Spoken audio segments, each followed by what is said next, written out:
అందరికీ నమస్కారం అండి. బడ్జెట్ మామ గ్రూప్‌కి స్వాగతం. ఈరోజు ఒక డూప్లెక్స్ హౌస్ అయితే తీసుకురావడం జరిగిందనమాట. సగం నిర్మాణం అయితే అయిపోయిందండి. సో, ఇక్కడ చూడండి మొత్తం గ్రౌండ్ లెవెల్ వర్క్ అంతా కూడా కంప్లీట్ అయిపోయింది. ఇంకా గోడలు, ప్లాస్టింగ్స్ అదేవిధంగా ఇంటీరియర్స్ ఇవి మాత్రం చేసుకోవాలి. ఓకేనండి. ఇది 5 రోడ్లు కార్నర్‌లో ఉన్నటువంటి డీటీసీపీ లేఅవుట్‌లో ఉన్నటువంటి మొక్కనమాట. పట్టా ప్రకారం 89 గజాలండి. ఇంకొక 40 గజాలు కార్నర్ బిట్ కలుస్తుంది. ఓకేనండి. సో, ఇదొచ్చేసేసి 2 రకాలుగా స్టెప్స్ ఉంటాయండి. ఒకటి ఔట్ సైడ్ స్టెప్స్ ఉంటాయి. లోపల కూడా స్టెప్స్ ఉంటాయి. ఓకే. ఇప్పుడు నేను చూపిచ్చేది ఇదంతా కారిడారు. ఆ కార్నర్‌లో వాష్‌రూమ్ వస్తుందనమాట. ఓకేనండి.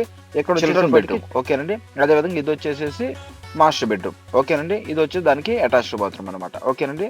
సో, లోపల ఉన్నటువంటి స్టెప్స్ నుంచి మనం కిందకి వెళ్దాము. కిందకి వెళ్తే గనక ఏ విధంగా ఉంది ఏంటనేది మీకు ఇక్కడ క్లియర్‌గా ఎక్స్‌ప్లెయిన్ చేస్తాను. ఓకేనండి. ఇక్కడ చూడండి స్టెప్స్ కింద ప్లేస్ అయితే ఉంది. అదేవిధంగా పెద్దవాళ్ళు ఎవరైతే ఉంటారో వాళ్ళకిది బెడ్‌రూమ్ అనమాట. అంటే మొత్తం 3 బెడ్‌రూమ్స్ అండి. దీనికి అటాచ్డ్ ఉంటుందనమాట. ఓకేనండి. సో, ఇదంతా హాల్ అండి. ఓకే. సో, అదొచ్చేసి కిచెన్. సో, ఇదండి మొత్తం డూప్లెక్స్ హౌస్ అనమాట. 89 గజాల పట్టా డీటీసీపీ లేఅవుటు. సో, ఇక్కడ కూడా స్టెప్స్ కింద ఖాళీ ఉందండి. ఇదొచ్చేసేసి వాష్ ఏరియా.